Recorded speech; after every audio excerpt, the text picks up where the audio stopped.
in terms of coaching, Dale, specifically professional sports. When you're in little league, you don't know much. I mean, you know a little, but your coach is there to train you and move you up. You get to your teenage years, and every teenager knows everything I know, but you realize that there are still people better than you. But then you get to the major leagues, and now you're a Golden Glove winner. Now you're an MVP. If we took coaching away and we just let these professionals who are amazing at what they do, just, I'm not going to say run amok, because I think they're more professional than that. But if we took away coaching at that level, how would things change? And the reason I'm asking is, I think there's a lot of people in business, whatever that type of business may be, that think, well, I don't need coaching. I've been doing this for 30 years. Sure. Right? I think, Steve down the hall here, he's new. He's a rookie to the company. Yeah. And so he could use coaching. But I've been in sales for 40 years, or I've been in biotech for the last 30 years. I don't need a coach. And so that's kind of where I'm getting at with this question is, why is it important that even at that level, at the highest level of productivity, that you still have a coach? That's a great question. First thing that came to my mind is you never stop learning. Because you think from your experience that you have seen it all, that you know it all, and that you're doing everything you can do. It's just not the case, because we're human. We forget things.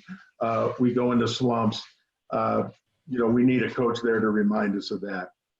I think your question of what would happen if in Major League Baseball, for instance, if they got rid of their coaches, what would be the result? It would be shorter careers, not as good performance. You'd still see a certain level of good performance because they're professionals, but you wouldn't see players reaching their potential. And clubs recognize this, because there are more coaches now on teams than there were when I played. Yes. So now they're not decreasing the coaches, and believe me, in the business world, if you can cut a salary and cut a job from somewhere and add it to the bottom line of your corporation, they would do that. Well, are they doing that with coaches? No. They're still trying to find the best, and they're increasing the coaching staff, because they know even in today's game, things are different. Yep. There are more what I would call specifically mindset coaches in baseball. Whereas I played in a time where it was a kind of a combination. My coaches were hitting coaches and sometimes psychologists. Now they actually have psychologists helping these players. So the coaching staff is increasing. I think that is the answer to your question, is that is an invaluable part of the investment of the baseball team, is the best coaches you can get for your team. Otherwise, you just don't see players reach their potential or their longevity. I agree 1,000%, if that's even possible. People generally don't see it, though. That's the problem. Exactly. There is a very large nonprofit organization that you are familiar with, who sends out tens of thousands of participants every year to different countries around the world. And these individuals need to learn the local language in order to communicate with the people that they are out serving. And what they've found is that in the first 6 months, right? So these people generally go out for about 2 years.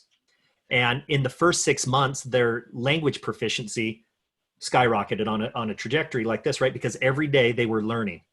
It was new to them. They were trying to communicate. And what they found, though, is that at the 2-year mark, that their language proficiency was less than it was at the 6-month mark. And these people what happens is they get comfortable. And the same thing happens with any new job. Absolutely. Or any job that you have, period. I mean, when it's new, you're a voracious reader, or, you're trying to learn everything you can about the company, its culture, its history. How am I going to succeed in this position? And then you get to a point where you find this level of comfort where you're succeeding, and you're like, okay, I'm here. And you basically just try to hold the status quo for the rest of, your time. Yeah. But what happens is there's really no such thing as stagnancy when it comes to development. You're either progressing or you're digressing. And I agree with you 100% that these players would never reach their full potential. But I think that applies to all of us in Yeah. every aspect of our lives, is Absolutely. we get comfortable. And so if we don't have somebody that's holding us accountable, that's helping us point out what we could do better and setting goals with us and moving us towards those goals like a coach does, that we will never reach our potential.